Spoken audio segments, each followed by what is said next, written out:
Dumiretso na kagad tayo sa bomb site, ika nga. Ayan. So si Inday Sara, kasi nung nakaraan mga bossing, si Inday Sara ay tinatanong na ang mga mainstream media patungkol, nung nandoon pa siya sa Davao del Norte, patungkol sa mga issue ng Pilipinas. Sabi niya, pinangako niya, na I will answer all your questions in next time. Kasi nandito tayo ngayon para makisimpatya, para tumulong sa kapwa, hindi to panahon para sa pamumulitika. Dahil mga chismoso ang mainstream media, hindi ito ang panahon para sagutin niyang mga condescending na mga tanong ninyo, mga walang kakwenta-kwentang mga tanong ninyo para lang meron kayong maibalita. Magtulong-tulong muna tayo ha, tabang-tabang muna tayo sa mga kababayan nating biktima ng kalamidad ha. So eto nga, dumating itong araw na ito at malupit kasi nag-allocate siya ng oras para sagutin ang lahat ng mga tanong ng mga Pilipino pati ng media. Solid. Ayan, kaya simulan na natin. Habang maaga pa, sasagutin niya lahat ng mga may init na issue.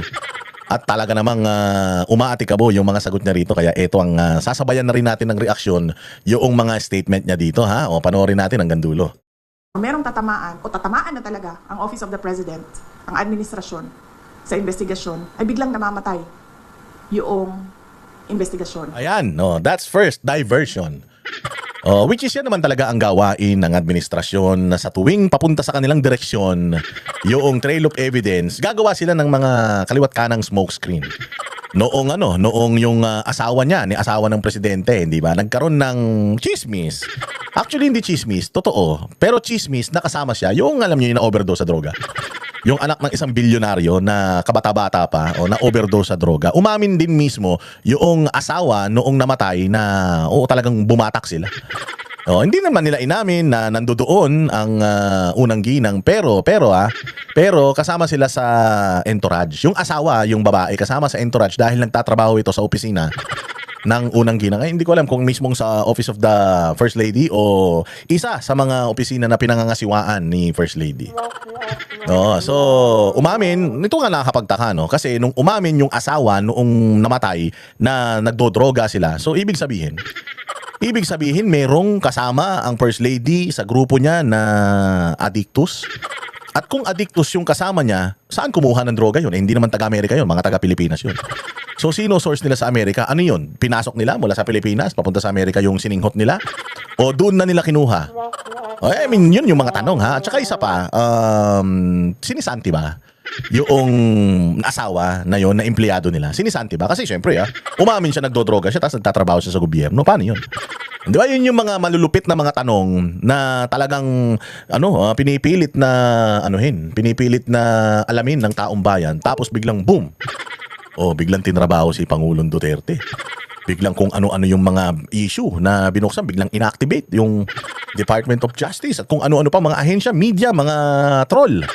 Hindi ba? So pansamantala nawala doon yung atensyon. So yung diversion at marami pang ibang mga diversion mga bossing. Pero alam mo sa tuwing dinadivert naman nila, yung kalikasan pilit namang ibinabalik sa kanila. Yung mga issue. Diretso natin. Kung nawawala, kung nalilibing, kung nalulubog yung investigasyon. So ibig sabihin, meron talagang pagkontrol sa kwento. Ma'am Queenie? Alright. Buenas tardes, ma'am. Yes, Yeah. ma'am. Is it true that the family of the blogger who posted a picture of PBBM captioned headshot approached you and is asking for help but you allegedly turned them down? No, ma'am. I never, Fake news. So saan nanggaling yung balita na yun daw nag-post ng headshot na vlogger na napakatanga talaga, sa totoo lang. Napakatanga nung nangyari na yan kasi may arrow, bogo, 'di ba? Bogo. Ibig sabihin nun sa bugo. Ibig sabihin nun sa mga Bisaya, bopol.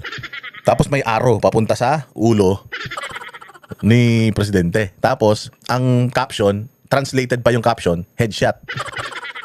Siguro binisaya yung sapul na sapul. Siguro something like that. Basta yun yung lumabas, headshot. Tumantakin mo. Yung nag-post, hinuli dahil sinabi na hitman daw siya. Hitman daw siya at tila mo nag-i-incite siya na i-assassinate yung presidente. Diyos ko po. Tawan-tawa yung mga Bisaya. Sabi nga itong mga taga-Tagalog talaga hindi makaintindi ng humor. Ibig sabihin, bugo, may araw na ganun, ang bugo yung presidente. Ganun ka frustrated yung mga tao to the point na they're starting to make fun of the president. Why? Akala ko ba masaya taong bayan? Akala ko ba tumataas yung rating nyo?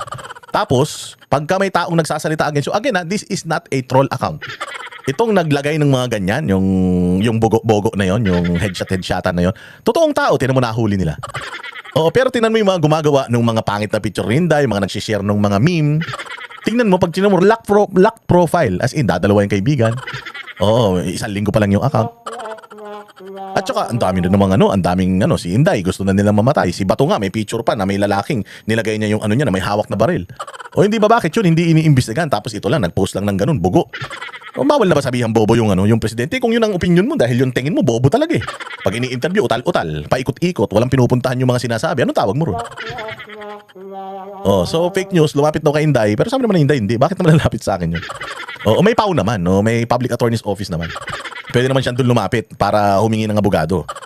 I never received a request for help from the family of the vlogger. And it's highly unlikely, ma'am, for us to say no because if this is a matter of legal assistance, ma'am, no, because there is a case. So usually we refer it for legal advice kung meron ng abogado. So very unlikely na humindi yung Office of the Vice President. Kasi ang protocol o ang SOP namin sa opisina na kapag merong... Ayan, kaya pumutok yung issue na yan na lumapit daw sa kanya, kunyari. Pinapalabas na naman ng mga putang ng mga fake news peddler na katulad ko. Kaya sinasabi nila na gano'n kasi nga pinalalabas nila na itong mga tao na ito na nagagalit sa administrasyon, pakawala ni Inday. Pati nga itong Kiko Barsaga, sinabi na pakawala niya. Ganyan ang mga takbo ng isip nila. Hindi nila kasi kayang tanggapin na ang mga tao, individual, nagagalit na. Lahat ng tao, hindi mo naman kailangan siguro ng may mag-enable pa sa'yo para lang malaman mo kung tinatarantado ka ng mga nasa gobyerno, di ba? Hindi naman siguro kailangan mo pa ng mga enabler. You have your social media, merong mga images na kumakalat, so you're just sharing it kasi natuwa ka dun sa, meme. Ang dami rin namang meme tungkol sa kay Duterte, tungkol kay Inday Sara. Pero bakit? Yung mga anti-Marcos posts lang yung tinatrabaho nila. Lumapit ng tulong at example, pag-assess ng tao, legal problem siya, ay hinahanapan siya or pinapartner siya sa kung sino yung abogado na pwedeng magbigay ng legal advice. Next question. Another issue po lang po. Okay. Former President GMA proposed a bill expanding or giving additional duties and responsibilities to the Vice President. Would you say na kulang pa ang existing duties po ninyo as VP? Meron pong bill, House Bill, si dating Pangulong Gloria Macapagal Arroyo of an OVP charter. Doon sa charter, kung makikita ninyo, nakalagay lang doon yung institutionalization ng mga units sa opisina ng Pangalawang Pangulo at nakalagay din doon ang organizational structure. Kasi pagpasok namin, ma'am,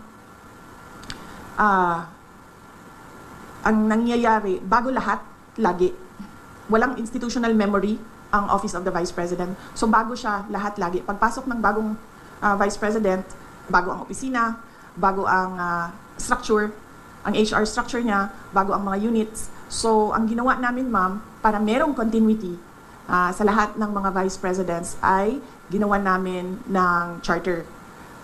Dinify namin doon na dapat merong USEC, dapat merong ASEC, ang opisina, at dapat merong mga ganito na klase na mga... Ang galing ni Inday, no? Lahat ng tanong kaya niya sagutin. Mantakin mo batas ito na ginawa or tawag dito, pinasa ni Gloria Arroyo tungkol sa institutionalization ng kanyang opisina. Ang ibig sabihin nito, pag pumasok kasi yung bagong Vice President, lahat bago, pati empleyado bago. So parang gustong mangyari ni Inday Sara for continuity, tsaka para din ma-regular yung mga tao. Talagang itong opisina na to, kung sino yung mga tao dito, ito na to. Sila na, yung mga kailangan yung opisina, parang Malacanang, di ba? Yung Malacanang Palace, meron na sila talagang palace. Kumbaga, magkaroon ng Vice President ng ganun din. Talagang Office of the Vice President na building, ganyan. Tapos may mga empleyado na regular, di ba? Mga civil service mga passer. So para hindi magulo. Kasi para at least pag dumating yung Vice President, i-orient na lang nila yung Vice President kung ano yung sistema, and then kung may kailangang i-improve sa sistema, mag-i-implement yung Vice President. Hindi yung hindi yung katulad sa gobyerno, 'di ba? Yung pagdating yung ginawa ni Pangulong Duterte na build, pag pumasok yung bagong presidente, may iba siyang priority. So pwede niyang i-unprogrammed muna yung mga approved na mga proyekto nung nakaraang administrasyon, tapos i-prioritize niya yung kanya. Which is nagiging palpak. So parang minsan tuloy kulang yung 6 na taon ng isang presidente, kasi nga ang nangyayari pagka natapos niya yung termino niya, nailatag naman niya yung mga predicates, nailatag naman niya yung kumbaga blueprint ng plano para sa sa future, pagdating nung bagong presidente, iba yung trip niya sa buhay. So mangyayari, nasasayang yung mga matatagal ng pinagplanuhan, yung mga napondohan na mga proyekto. Dahil minsan nagiging political din. Ako, ayaw ko dun sa presidenteng pinalitan ko. So para hindi yung legacy hindi ma-credit sa kanya, i-stop ko na lang. Gagawa ko ng legacy ko na sarili. So yun yung sinasabi. Tsaka yung sa budget naman, kailangan daw ang isang vice president, yung kanyang budget ay fixed. Hindi rin naman pwede yun. Sa akin hindi pwede yun. Kasi bagamat taon-taon inilalaban ni Inday Sara yung kanyang budget. Pero syempre nagbabago Nagbabago yung tawag dito, priorities ng Office of the Vice President. So unless yun nga gagawin ng institutionalized. Yung basta nasa Office of the Vice President ka, dapat meron kang relief operations, meron kang budget para sa education, para sa health. Yung parang siyang mini president ba? Yung mga ganon, yung extra na budget para, so halimbawa kung gagawin nating fix na ang budget ng OVP is 5 billion. Ito yung mga proyekto ng OVP na kumbaga sa lahat ng vice president, yun yung magiging standard na trabaho nila. Kasi ang vice president, walang wala siyang mandato. Mandato niya is to wait for the president to become incapacitated para siya pumalit, di ba? A heartbeat away nga of becoming a president. Ibig sabihin, pag huminto ang tibok ng puso ng presidente, ready siya na maging presidente. So basically, inaantay lang niya na mamatay yung presidente, ganun. So parang spare tire lang talaga siya na kapag na-flat, ako yung papalit, ganun. So yun lang talaga yung mandato. So ngayon, ang mangyayari dun sa institutionalization, magkakaroon na ng talagang ganap yung Office of the Vice President. Na kailangan pondohan ng gobyerno. So magiging fixed yung budget ng gobyerno para niya yung mga functions niya na yun. Kasi sayang naman yung posisyon. Di ba? Parang inantay mo lang mamatay yung presidente. Nagpapasweldo ka ng mga tao sa opisina mo para antayin mamatay yung presidente. Why not? Habang buhay yung presidente, mag-function ka din, hindi ba? Function ka din. Tulungan mo yung administrasyon sa pagre-relief operation, sa pag-medical mission, sa pagganito, di ba? Wala nang problema yun. Kahit na duplication yun, ang nakikinabang pa rin naman yung taong bayan, di ba? Hindi naman taga-Africa na ikinabang. Hindi naman taga-Australia, hindi naman taga-Amerika. Ang nakikinabang naman Pilipino. So, ano ngayon? Kung may ginagawa na ang DSWD, tapos yung ginagawa ng DSWD, dinuduplicate nila, hindi naman sila tumutulong sa parehas na lugar. Halimbawa, tumulong na siya sa barangay 123, tapos si ABP sa barangay 123 din pupunta. Siyempre, hindi rin naman kaya ng DSWD, let's say, for example, na magbigay ng tulong sa buong Pilipinas at the same time. So, at least meron siyang opisina na nakakatulong. So, mas maraming natutulungan, mas happy. Di ba? Although nagagalit din tayo noon kay Leni Robredo na dinuduplicate niya yung ginagawa ng DSWD at ng iba-iba pang mga ahensya. So ngayon mas naiintindihan natin dahil dito sa ginawa ni Gloria at dahil dito sa pagpapaliwanag ni Inday na yun yung plano talaga na ma-institutionalize at maging specific or madagdagan yung ng OVP. Units, KM, HR, legal, finance, yung opisina ng, of course, yung security unit na naging controversial sa aking termino. At yung OVP, HIM namin, at mga iba pang mga administration policies inside the Office of the Vice President. Kung makikita ninyo, wala kaming nilagay doon na specific project dahil ang ang function ng Vice President ay, kumbaga, constitutional successor. Yun lang ang only function ng Office of ng Vice President. Pero sa atin, traditionally, ang Office of the Vice President ay binibigyan ng budget for the Vice President to decide on what his or her projects are, and then they can implement projects to complement the services of the other national government agencies. So on that note, hindi namin nilagay yun, ma'am. Kasi baka, naisip ko, merong Vice President na papasok na wala siyang project. wala siyang gustong gawin, kundi maging constitutional successor lang. So, ibig sabihin, mag-aantay lang siya na mawala yung presidente. Pero, so far, wala pa naman tayong nakita by history, wala tayong nakita na vice president na ganun ang gusto niya. Lahat merong kani-kanilang projects. Ang hindi lang namin ginawa ay mag-define kung ano yung project. Kasi magdedepende yon sa panahon kung kailan siya naging vice president, sa panahon kung kailan anong relevant na project. So ang ginawa lang namin ay yung structure ng opisina na kahit anong project ay ma-implement noong organization. Just one last po. Yes, I don't know if you already asked for your reaction to the viral video of PGMA. The last time that she shook hands with you and nung pagtalikod niya is parang tila sumimangot siya. What's the relationship between you two right now po yung status? Di ma'am? Ko naman. Napakawalang kwenta naman nung tanong na yun na ganun talaga si Gloria, matanda na yun. Yung muscle niya sa pisngi, ayaw niyang masyado kasi when you smile, ilang daang muscle, libong muscle ang nagagamit mo. Lagyan natin dito sa kaibigan ko. How many muscle do we use when smiling? Ayan, ganito karaming muscle yung ginagamit natin, ha? 10 to 17 facial muscles. 17 muscles yung kailangan pagka ngumiti ka. Matanda na si Gloria, baka pagod na yung mga muscle niya, kaya tapos bunabalik na kagad. Itong mga tanga naman itong mga tanong na to. Wala, ganun naman kasi talaga si ma'am. Diba? Putangin na yan. Mantakin mo. Wala na kayo may tanong. Sinong nagtanong yan? Taratadong ng media. Putangin na yan dapat siya. Si Santi na. Ginawa na lang tindera sa palengke. Masyadong lahat na lang yung ginagawa ng issue. Alam mo, bubong-bobo si Inday.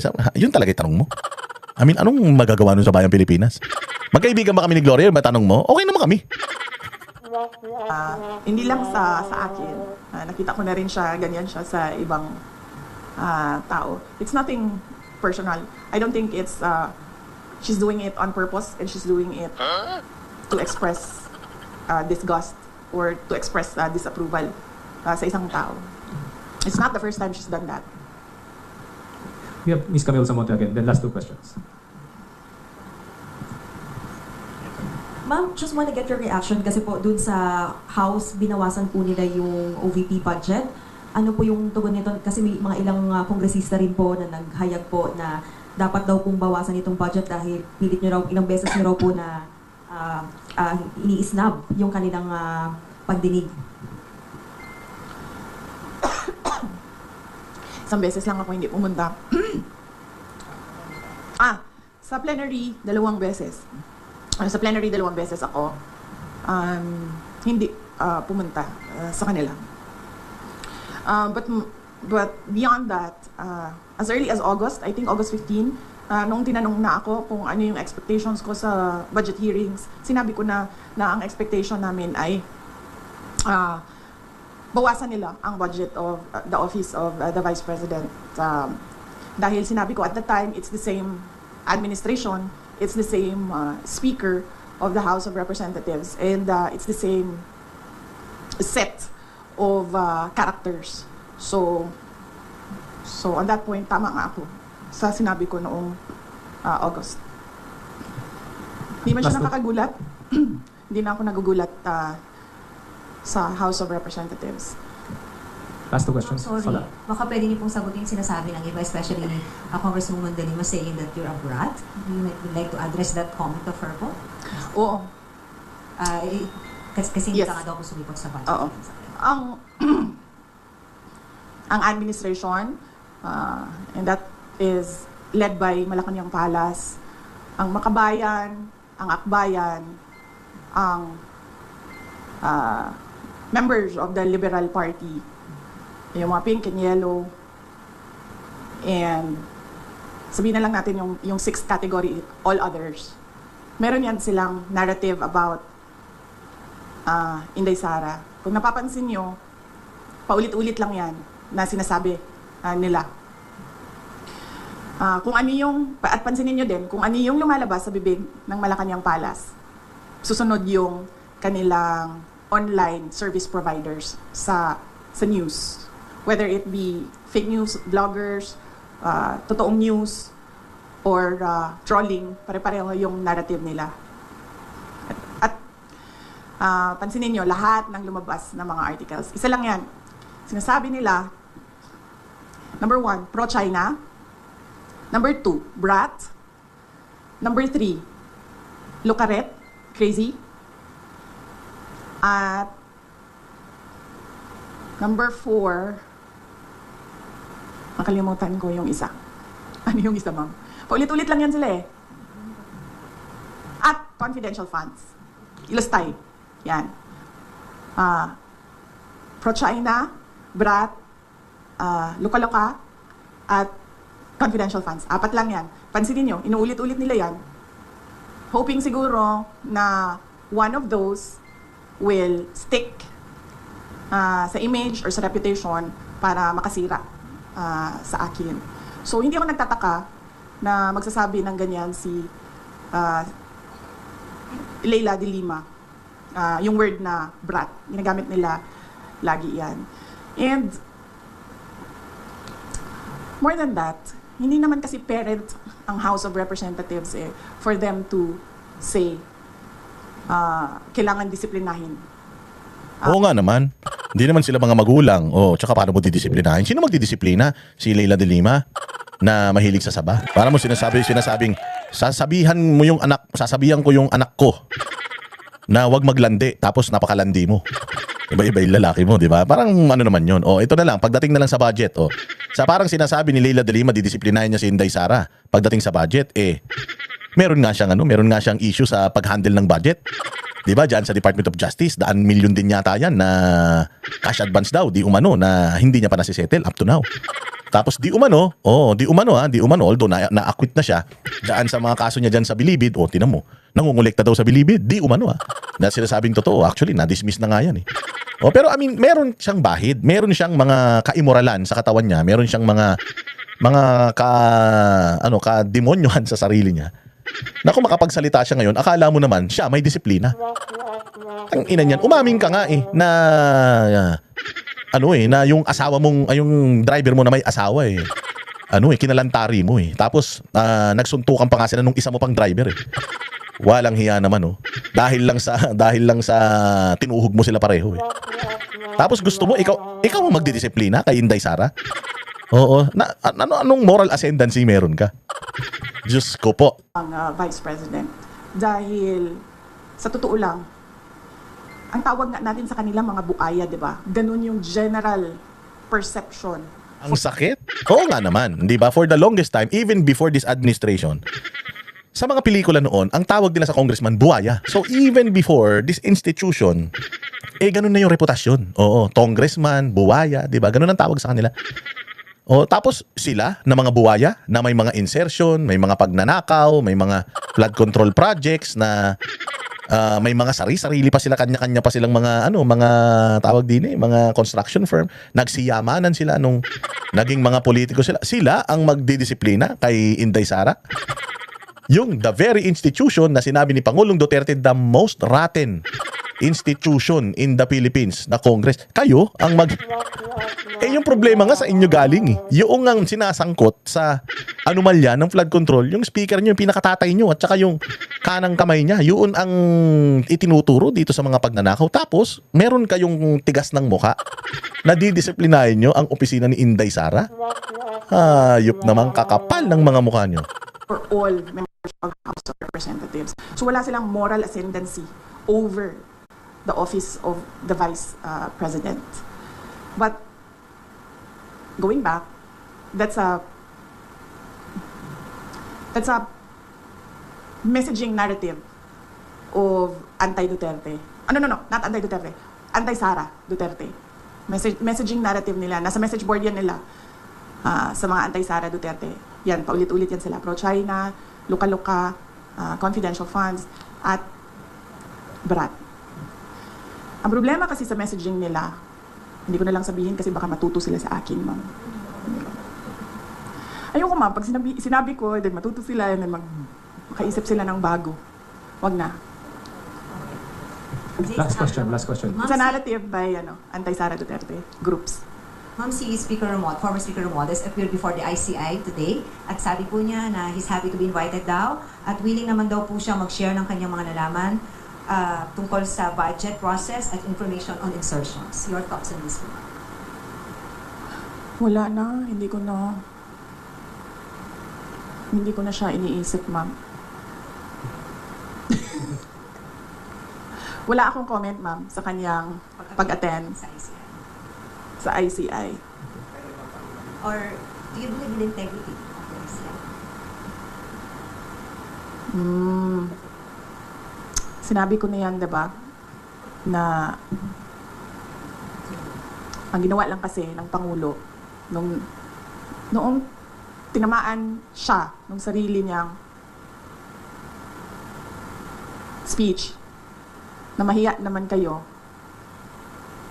at nagalit yung mga tao.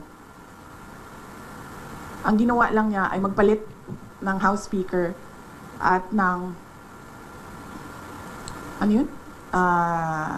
President ng Senate at gumawa ng ICI.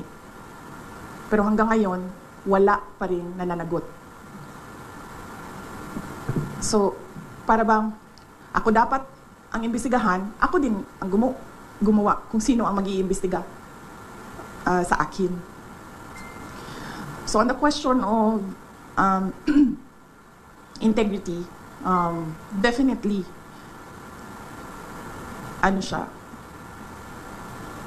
hindi siya reliable dahil ang Pangulo din ang gumawa. And again, going back to Mr. Bilyonaryo, bakit bilyonaryo yung pangalan ng ano ninyo?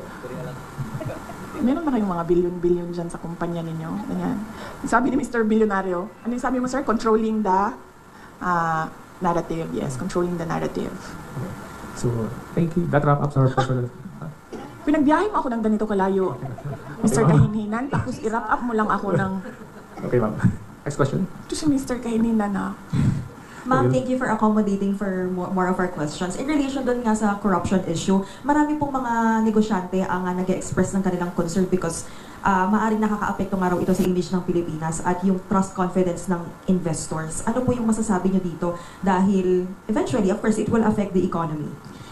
Yes, ma'am. Totoo yan. Even before this corruption scandal, one of the, we can say siguro, top 3 reasons why investors do not put their money in the Philippines is because of corruption.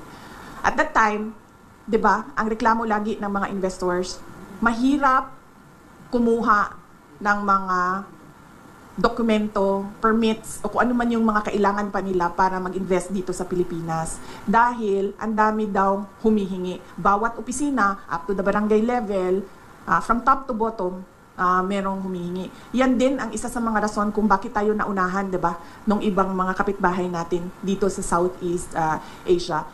At yan din yung rason, isa sa mga rason ng mga investors kung bakit sila pumupunta na lang doon sa Thailand or pumupunta sa Vietnam at meron na ngayon, marami pumupunta sa Bangladesh because nakakaapekto yung corruption sa competitiveness ng isang bansa. Yung corruption complaint ng foreign investors and even domestic investors, hindi yan ngayon lang. Malamang kung noon ang nangyari, kung noon napapaisip pa ang investors na o sige, tingnan natin ang Pilipinas. Ngayon, after the corruption scandal of the administration, hindi na sila at all naglalagay or nag-shortlist ng Pilipinas. Siguro automatic na yun na let's not think about or include the Philippines. Kung dati pinag-iisipan pa tayo ng mga investors, ngayon hindi na. Pero yung corruption na yan, nandyan na yan. Complaint na yan ng mga investors dati pa. At bakit ko alam? Dahil naging mayor din ako nung Totoo yan ha. Totoo yan. Kasi si Mayor Isko, isa yan sa mga gusto niyang ayusin eh.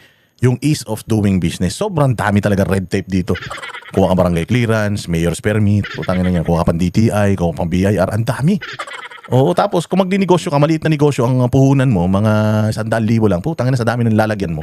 Sa dami ng manghihingi ng lagay sa'yo, putangin na sari-sari store, na sigarilyo na lang yung mabubuksan mo. Hayop yan. Oo, totoo. Kaya wala talagang gusto magnegosyo rito. Tapos paano ka mag-i-invite ng negosyo?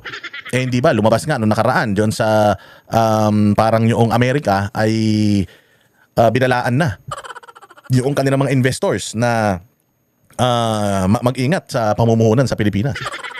Dahil nga sa matinding corruption at sa buong mundo, imagine mo yung nireport ni Gretchen Ho, nagpapapalit lang $300. Mantakin mo, hindi pinalitan doon sa somewhere in Europe. Hindi pinalitan dahil daw, saan galing? Sa Pilipinas. Nako, mga launderer siguro tao dyan, mga magnanakaw.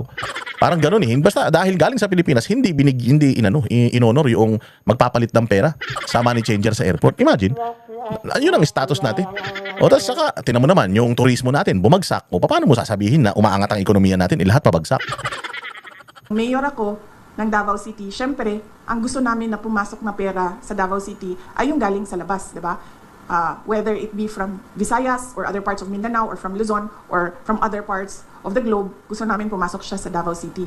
At pag napapansin namin, pag kinakausap namin yung investors, meron kami sa Davao City ng Davao City Investments and Promotion Center, DCIPC namin. At pag napapansin namin na hindi pumupunta, tumitingin, tapos hindi na bumabalik or nag-a-attempt mag-open pero hindi natutuloy, pag tinatanong namin, yung merong researchers yung office na yon, nag-i-interview sila, isa doon sa mga sinasagot, corruption. Kasama doon ang cost ng investment, tubig, kuryente. Sunod dyan ay connectivity. Sabi nila, masyadong mabagal ang IT infrastructure ng Pilipinas. At nandoon na, dati pa, yung corruption. Kaya sinasabi ko, noon, kinoconsider tayo, ngayon, hindi na talaga. Dahil sa ginagawa ng administrasyon. Malaking bagay yun ha. Again, yan, syempre si Inday Sara, may ikot yan. Di ba? Saan nagpupunta yan sa buong bansa? Sabi nyo nga, Inday pasyal eh. Panay ang pasyal yan. At pag namamasyal yan, isa yan sa mga ginagawa niya. She's gathering intel kung ano ang tingin ng mga nasa ibang bansa sa atin. Sabi ko nga sa inyo, pagka ang isang bansa naisip ang Pilipinas, siyempre ang unang iisipin nila presidente, hindi ba? And if meron silang nalalaman na o naririnig na corruption sa Pilipinas, sinong Sinong nasa isip nila kagad? Ang nasa isip nila si Bryce, si Alcantara? Hindi, yung head of state, yung leader ng bansa na yun. Kapag may pangit na nangyayari sa bansa na ito, yun kagad ang iniisip nila. Yung leader, yung head, siya kagad ang naaalala. Kasi lahat yan ng mga magaganda o pangit na nangyayari, nagre-reflect yan sa leader, sa presidente. O limbawa, may Pilipino na namatay sa sa Amerika dahil sa let's say for example, isang terrorist attack. O, iisipin ba natin yung mayor, yung governor noong noong lugar kung saan siya namatay? Hindi. Ang lagi natin iniisip, yung pinakakilala natin, sino? Yung leader, yung tatay, yung may-ari ng bansa. Yung may-ari ng bahay, di ba? Yun kagad ang alam natin. So, parang dito kasi, sinasabi nila na, walang kinalaman si Bongbong dyan. Diyos ko naman. Alam naman yan ng lahat ng world leaders na ang budget ng bansa, ang huling may say, presidente. So, kung ang isang budget ay corrupt, sinong sisisihin mo? Yung gumawa ng budget? Hindi, yung presidente na nag-approve. Di ba? Kaya ka nga approver eh. Kaya ka nga signatory eh. O kasi itong mga nasa baba will try to corrupt. O hahanap yan sila. Kumbaga mag-waste yan sila eh. O ngayon ikaw kung tatanga-tanga ka or kung kasapakat ka, pababayaan mo yung mga ginawang loopholes corruption nitong mga gumawa nung pagbabudget. Halimbawa, ang lulutuin, ang budget natin sa isang taon sa pagkain ay halimbawa mga 100,000 sa isang household 100k. That's sa 100k na yan, nandoon na yung yung mga menu ganyan. Pero ang hihingin mo ang hihingin mo mga 700,000 o mga 1 million yung hihingin mo. O bakit ganoon? Ang forecast lang natin 100,000. O kasi kunyari hindi kasi maglalagay pa tayo dito ng ng minsan may birthday, so maglilechon tayo niyan. O pambili ng yelo, ganoon. So, gagawa nila ng mga paraan para maipasok nila yung mga pera na ibubulsa rin nila. Sino mag-a-approve nun bandang huli? O katulad ako yung tatay, ako yung nagtatrabaho. Sino mag-a-approve ng budget ng bahay natin? O syempre ako yung nagtatrabaho. Pipirmahan ko ngayon, sige, ito pera. Ayan. Tapos, ang gagawin natin, hati-hati rin tayo dyan. Di ba? Diyos mio. So, gano'n ang syempre, alam ng yan eh. Alam ng buong mundo kung sinong pumipirma. Sino yung may last say? Sino yung dapat na, second line or third line of defense. Oh, so sasabihin natin sa ibang bansa, ay hindi, mabait yung presidente na. Ba't corrupt yung bayan nyo? Hindi kasi corrupt yung mga congressman. Hindi. Kasi yung mga congressman, party lang yan noong bansa. Nasa ano yan? Nasa leadership yan. Leader ba ang kamara? Hindi. Ang leader, yung presidente, yun ang leader. So yun ang talagang masisilip, makikita ng lahat ng mga bansa sa ibang, kasi tinan mo noong Pangulong Duterte ang presidente, pag pupunta ako ng ibang bansa, nalalaman nila na Pilipino ko, ang una nilang sinasabi, oh, your president is good. Your president is tough. Oh, your president doesn't like drugs, blah blah blah. Oh, I hope that our president here in our country is like your president. Kilala si Pangulong Duterte bilang isang matapang, firm at magaling na leader. Ngayon, pumunta ka sa ibang bansa. Oh, pumunta ka sa ibang bansa. Anong mga chismis tungkol kay BBM? Oh, ngayon lumalabas ulit yung mga Guinness World of Record. Sa Guinness World of Record sa 25 years na naging presidente si Bongbong, siya ang pinakamagnanakaw na presidente sa buong mundo. Pantay pag nalagay ka sa Guinness World Record, ikaw yung numero 1 sa larangan na yun. Yun nga lang, hindi sa kabutihan. Yung tatay niya nailagay doon sa larangan ng mga magnanakaw na presidente, numero 1 siyang pinakamagnanakaw. Sabi ko nga sa inyo lalo na ngayon, yung ninakaw ng tatay niya ng 25 years, nawala dito, nawala sa Pilipinas ng 3 taon. Diyos mio. Oh. So, sinong sisisihin? Oh, ngayon si Claire Castro, sabihan niya yung ibang bansa na wag sisihin si Bongbong. Oh, na mabait si Bongbong, malinis ang kamay ni Bongbong.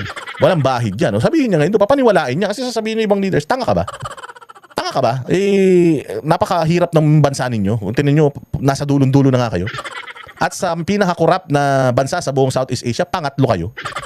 O tas sasabihin mo, malinis ang presidente nyo.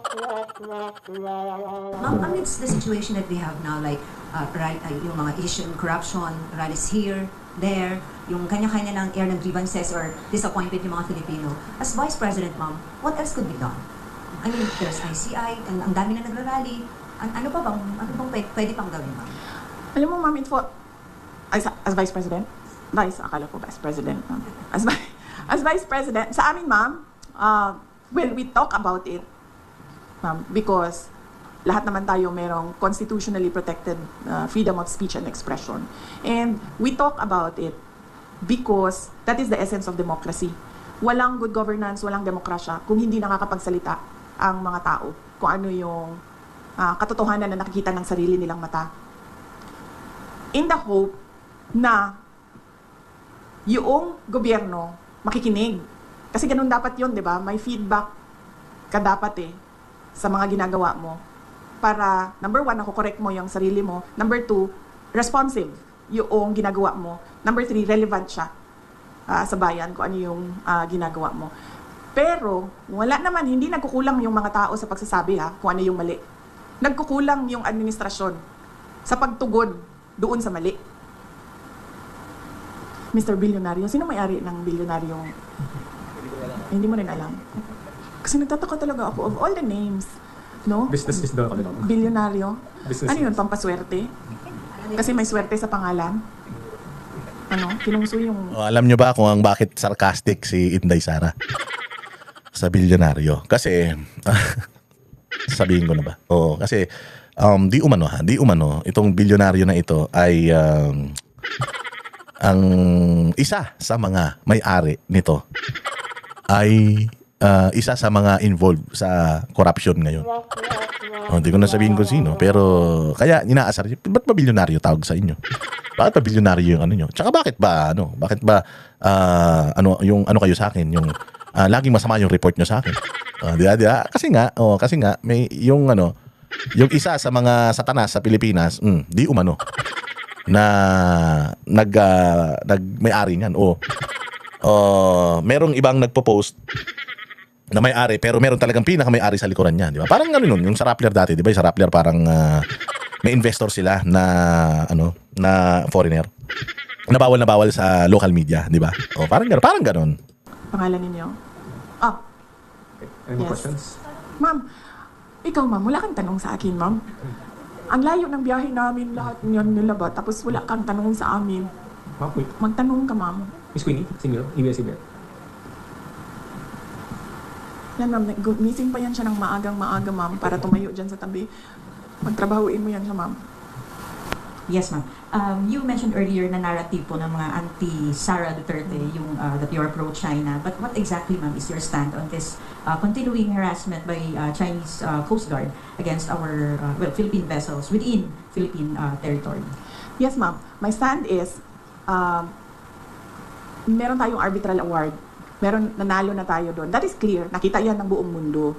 And we need to assert that through diplomatic channels. Uupo. Because the harassment in the West Philippine Sea, it does not comprise the entire relationship natin sa China. Meron naman tayong problema sa iba't ibang bansa, ma'am, hindi lang sa China. Pero ang ginagawa natin ay dinadaan natin sa Department of Foreign Affairs. Umuupo yan sila doon, pinag-uusapan nila yan doon. So yan yung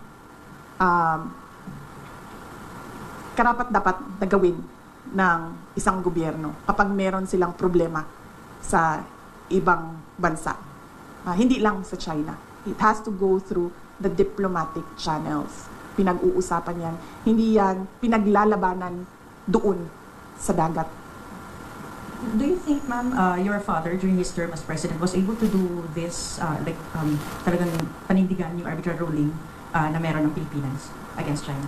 Hindi ko alam, ma'am, kung ano ang records ng Department of Foreign Affairs at the time of the term of President Rodrigo Duterte from 2016 to 2022. There should be some sort of records there kung ano na ang nagawa ng DFA para umupo with the People's Republic of China with regard to this arbitral award. But more than asking about kung ano ang ginawa ni dating Pangulong Rodrigo Duterte is asking kung ano ang ginawa ng present administration about that arbitral award. And pushing for that decision. Oo nga naman. Sinisisi nila si Pangulong Duterte na hindi niya pinush through or pinush yung arbitrary decision. Bakit ngayon ganun din naman? I mean, sa mga interview, they are pushing yung, pero wala rin naman silang ginawa doon sa yung katulad niyan, yung kaibigan nating Amerika, o hindi rin naman sila nagpapatulong sa Amerika na i-assert yung yung pagkapanalo natin diyan sa UNCLOS, di ba? Bakit kay Pangulong Duterte sinisisi nila? Pero ngayon, parang wala rin naman silang ginagawa kasi bomba-bomba pa rin naman tayo. Nandito na ang Amerika. Kakampi tayo ng Amerika. Pero, binubugbog pa rin tayo dyan. Kala ko ba magagaling sila? Meron tayong panalo tayo sa UNCLOS, ganyan. Bakit hindi nila ma-impose sa China? Hindi daw in-impose ni Pangulong Duterte tapos sila hindi rin nila ini-impose. Anong klase yun? Ma'am, there's a polling question here from one of the members of the OVP media. Kay Red Mendoza ng Times. Ma'am, your comment daw po sa pagbansag na pakawala niyo daw si Congressman Kiko Barzaga of Cavite, especially with his antics last weekend. Hindi ko... Okay, number one, kilala ko si Congressman Kiko Barzaga because of the campaign in Cavite in 2022 dahil uniteam siya. Ang pagkakaalam ko, ang mga magulang niya hindi sila for the uniteam. Ang maalala ko, yung mga magulang niya, Sara only. Pero si Congressman Kiko Barzaga was for the uniteam. Hindi ko alam kung nagkausap man kami from that time na nagkita kami sa kampanya hanggang ngayon, kung meron man, pero ang huling maalala ko na nagkausap kami is doon sa rally ng uniteam sa kanila, sa Dasmariñas, Cavite. Hindi ko pakawala si Kiko Barzaga. Sa tingin niyo ba, sa personality ni Congressman Kiko Barzaga, isa siyang tao na mahandle ng kahit sino man? Diba? Nakikita niyo naman yung kanyang independence sa pag-iisip eh. Nakikita niyo din yung kanyang lakas ng loob. Nakikita nyo din yung prinsipyo niya. Ang example ko na lang dito ay, unang-una, yung mga magulang niya, hindi uniteam yun ha. Si Kiko Barzaga uniteam. Hindi yan nakikinig sa mga magulang niya, ibig sabihin. Diba? So bakit yan makikinig kay Sara Duterte? So no, I do not control Congressman Kiko Barzaga. He is his own person, he has his own principles, and he has his own free will. And there is nothing wrong at all with what he is doing. Because as I said, tayong lahat, we are covered by the freedom of speech and expression. Unfortunately, meron tayong administrasyon na hindi nila matanggap na meron talagang mga tao na number 1, hindi natatakot, at number 2, hindi nabibili ng pera. Anyone? Sir? Manuel Pareño po, Philippine Star, ma'am. Mayang hapon. May nga po, sir. May ikakalakas pa rin po ba yung lindol sa Pilipinas Uy, kesa doon bakit? sa lindol sa nangyaring skandalo ng corruption, ma'am? Let's give chance to others wala. Yes, ma'am. Yes, magandang hapon po, Finally. Vice President. Ma'am, I would just want to ask, with the alleged destabilization and then yung rally natin, ma'am, left and right, Luzon, Visayas, Mindanao, ang mga lumabas, ma'am, mga young ones, makikita natin mga estudyante. Ma'am, sa tingin niyo, ma'am, with what is happening now, magpapatuloy pa to, ma'am?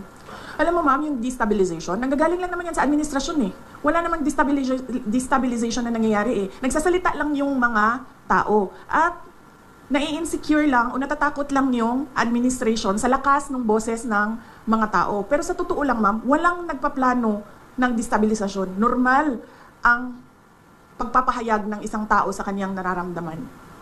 Ang pansin ko na Totoo yan. Wala namang destabilization eh. Meron lang mga nagre-reklamo. Meron lang mga dismayado na gusto siyang paalisin na sa pwesto. Like, mag-resign ng sarili niya. Kasi nakikita naman ng tao na parang hindi naman niya talaga kaya na i-lead itong bayan natin for 3.5 years. Wala naman nangyari talaga sa Pilipinas. As in, wala. Puro kahayupan na nangyari sa bayan. Puro pagnanakaw eh. So, ang tao, alam ng tao na hindi na siya effective. Alam ng tao na hindi na siya dapat pagkatiwalaan. So, bakit nandiyan pa siya? Mag-resign ka na lang. Parang nakikiusap ang tao sa kanya na mag-resign kasi tao naman ang nagboto sa kanya dyan eh. So para sa kanila kasi destabilization yon. Para sa kanila, pag nag-post ka ng something, inciting to sedition na yun. Well, in fact, nagpapahayag ka lang naman ng iyong pagkadismaya. Kasi, putang ina naman, kung maganda naman yung ginagawa niya, bakit mo sisirain? Sabi ko nga sa inyo, kung nagawa ni Bongbong Marcos, kahit hindi namin siya binoto, kung nagawa ni Bongbong Marcos yung Pilipinas, napaganda niya, mas maganda pa sa ginawa ni Pangulong Duterte, siguro kahit bubog pa sinisinghot niyan, wala akong pakialam. Kahit lumulunok pa ng pako yan na may kasamang may kasamang Coco Lamber, wala akong pakialam kahit na ano pang tama sa utak niyan. Basta ang Pilipinas, dinala niya sa maayos yung mga proyekto ni Pangulo, diniretso niya. Basta walang korupsyon, pinaganda niya ang Pilipinas. Kahit sino yan, kahit si Leni Robredo, kahit si Leila de Lima pa yan eh. Kahit sino pa yan, basta ganun ang gagawin sa bayan Pilipinas, bakit ka magagalit? Pag ka magrereklamo kung maganda? Kaya ka nga nagrereklamo kasi hindi naman tayo mga komunista na lahat na lang ng presidente mali. May presidente naman tayong sinuportahan, si Pangulong Duterte, di ba? So ibig sabihin, ano naman tayo? Kung nakikita natin na maganda direksyon ng Pilipinas, bakit hindi natin susuportahan? Putya, 3.5 years. Kayo mismo inahamon ko, mag-isip kayo ng mga nagawa ni Bongbong sa Pilipinas. Pag may naisip kayo, napakahusay ninyo. Kasi sa totoo, katulad yan si Kiko Barsaga, di ba? Gustong tanggalin ng mga congressman sa Congress. Gusto siyang i-expel, ethics complaint, blah blah blah, 20 plus na congressman ang nagpetisyon na i-ethics siya. Ngayon, sa tingin ninyo, si Kiko Barsaga natatakot? Hindi nga natatakot si Kiko Barsaga, binabangga niya yung Speaker of the House eh. Yung bagong Speaker of the House, binabangga, anak ng presidente, si Sandro Marcos, kinukupal niya eh. So ibig sabihin, itong batang ito, hindi to takot na mawala sa posisyon. Hindi to takot. Kasi ang natatakot lang mawala sa posisyon, yung nakikinabang sa posisyon. Kasi ito si Kiko Barsaga, pwede na nilang i-zero yung budget niyan. Pwede na nilang patayin yung yung career niyan ni Kiko Barsaga by not giving him funds eh. Kasi nasa Speaker of the House yung power of the purse eh. Pwedeng, lahat ng proyekto niyan walang approve. Hindi ba? Masisira siya sa kanyang distrito. Ngayon, hindi siya katulad nila Frasco, ng mga pumirma kay Inday Sara na takot mawalan ng pera para sa distrito, ibibenta yung kaluluwa, pati yung prinsipyo. Si Kiko Barsaga, sa nakikita ko, hindi siya natatakot na matanggal kasi nga, hindi naman siya magnanakaw eh. Ang natatakot lang matanggal sa Kongreso, ang natatakot lang matanggal sa kapangyarihan, yung mga yumaman sa kapangyarihan, yung mga magnanakaw. At inaabuso yung kanilang kapangyarihan para gipitin yung kalaban at makapagnakaw habang panahon. Habang tumitibok ang puso ng mga putang ina niyan, magnanakaw sa Pilipinas yan. Yun ang takot mawala sa posisyon. Si Kiko, tanggalin mo yan bukas sa Congress, okay lang yan. Mayaman naman yan eh. Hindi na, magkano lang sweldo ng congressman eh. Ang sweldo ng congressman, 250,000 lang. Pucha, baka mas malaki pa. Mas malaki pa yung kinikita ng mga yan sa negosyo nila. May mga negosyo yan sigurado.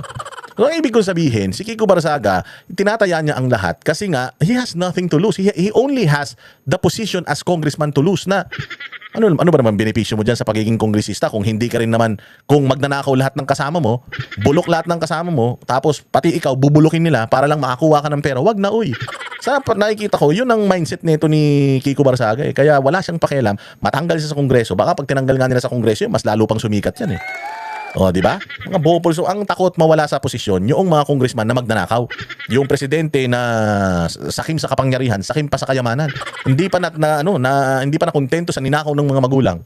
Tinaasan niya pa yung record ng kanyang tatay, Diyos ko po. O yun nga, katulad nga si Inday, sabi nga ni Inday, wag niyo akong bigyan ng budget, pakiko. I-impeach niyo ako, pakiko. Hindi ako makatakbo na sa 2028, pakiko. Walang pakialam yan. Kaya nga sabi nga nila, kung ang taong walang ginagawang masama, walang pakialam yan. Walang pakialam, walang ano yan. Hindi kinakabahan sa inyo yan. Ang pansin ko, yung destabilization na word, na salita, nanggagaling siya lagi sa administrasyon. Kasi, nai-insecure sila at natatakot sila. Kasi lumalakas yung boses ng mga tao. Ayoko na magsalita, ma'am, kasi baka matuto na naman sila sa akin, ma'am. Tapos, pag natuto sila sa akin, di ba? Meron ba tayong ginagawang destabilisasyon? Meron bang mga tao na nagmi-meeting na nagsasabi na, Makabayan, yes, number 1. Yan talaga ang vision ng Makabayan, pabagsakin ng gobyerno kasi gusto nila mag-take over. So kung meron man grupo na nagmi-meeting para pabagsakin ang administrasyon, ang gobyerno, Makabayan yon. Wala nang iba. Lahat ng iba dyan, wala nang meeting yan. Nagpapahayag yan sila ng nararamdaman nila ng galit sa pangyayari. Wala yan silang sinasabing iba na oust or ano bang tawag dyan, paggawa ng masama sa presidente o panggulo sa gobyerno. Wala. Nagsasalita lang yan, lahat ng mga tao, nagsasabi lang sila sa galit nila. Tayo pala. Kasama na ako dun, ma'am. Nagsasabi lang kami. Tayo, sa galit natin. Any more last question? Okay, final on my end po. Vice President, ang init ngayon ng flood control din. Kung halos Luzon, Visayas, and Mindanao din gusto nilang ipacheck, no? Sa tingin niyo, aside from the flood control, ano pa ang mga dapat sigurong tingnan o i-check aside from these flood controls? Thank you. Yung una nang sinabi ko, ma'am, no, yung listahan na ginawa nila para sa Department of Education. Worthy yun, natingnan kung sino yung mga sinulat ni Martin Romualdez na mga congressman na makakatanggap sa school building program fund. Pangalawa, flood control, yan, laging may corruption dyan. Farm to market roads, laging may corruption dyan.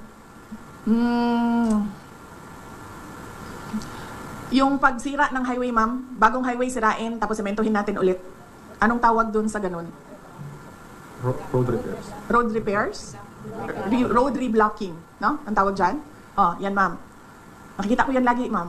Sa highways, kahit sa Mindanao, non-stop. Every year. Ayusin, sirain. Yan. Okay. Last question. Marisol. Ma'am, kasama sa pagpapahayag ng kanilang galit, may ilang grupo ng panawagan ay Marcos resign. Do you share the same sentiment? No, ma'am. I never said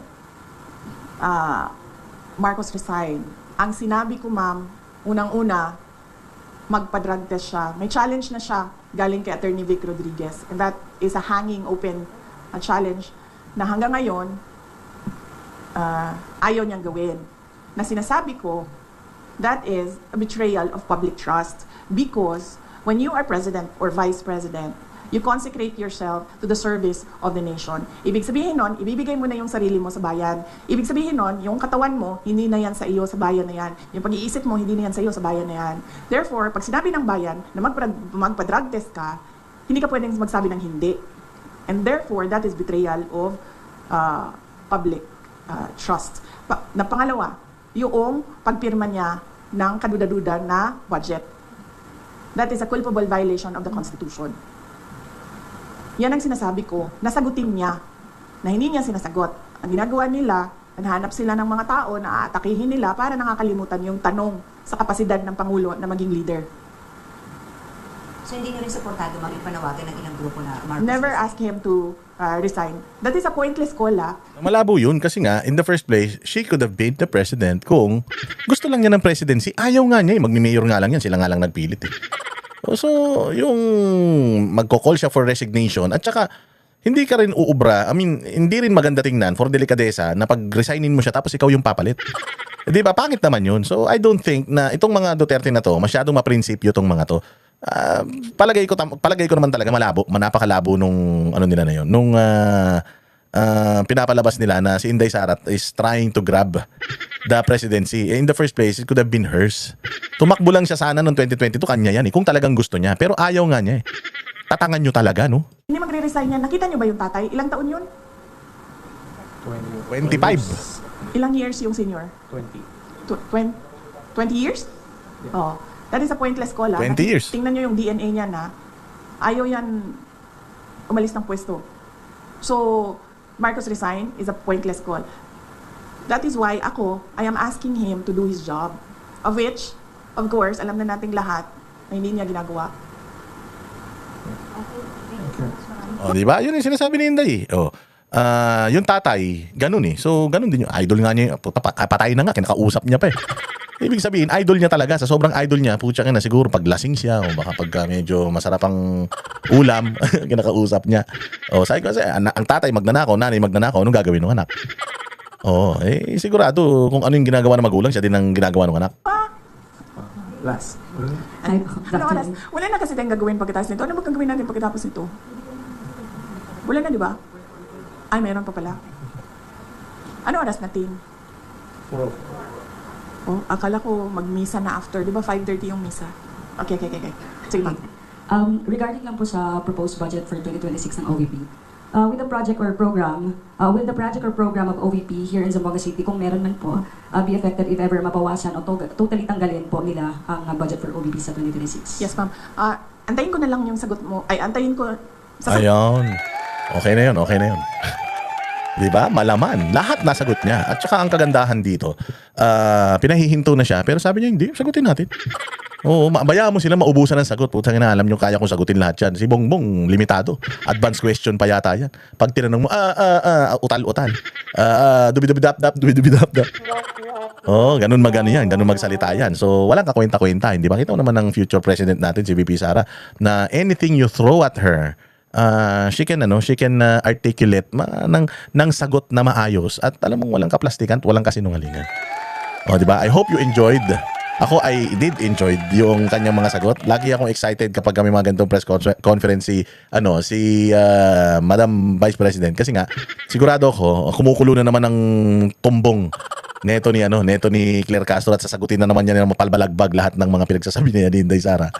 Na Diyos ko po, sigurado ako na siyempre sabi nga nila, yung mga bobo, you do not let them talk because kahit gano'n sila mag-practice sa sobrang tanga nila, sabi nga may kasabihan nga na kapag nagsisinungaling ka, you will have to make more lies para pagtakpan yung mga previous lies mo.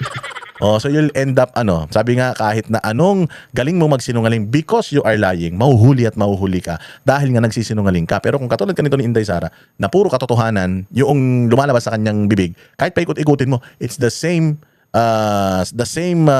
answer over and over again. Pare-parehas yung kanyang prinsipyo, yung consistent siya. Hindi katulad dito ni Claire Castro sa sobrang bobo niya at sa sobrang sinungaling niya.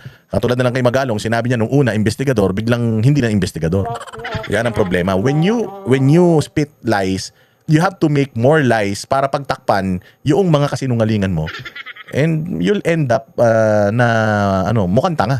Oo, kaya lagi siyang nakokontent Lagi siyang binabatikos ni Libayan dahil puro kabobohan ng lumalabas sa bibig ng alin na yan. Anyways, maraming salamat po sa inyong panonood. Magkita-kita po tayo ulit sa susunod na vlog. Mag-like, mag-share, mag-subscribe, mag-hit ng notification bell at mag-super thanks ha.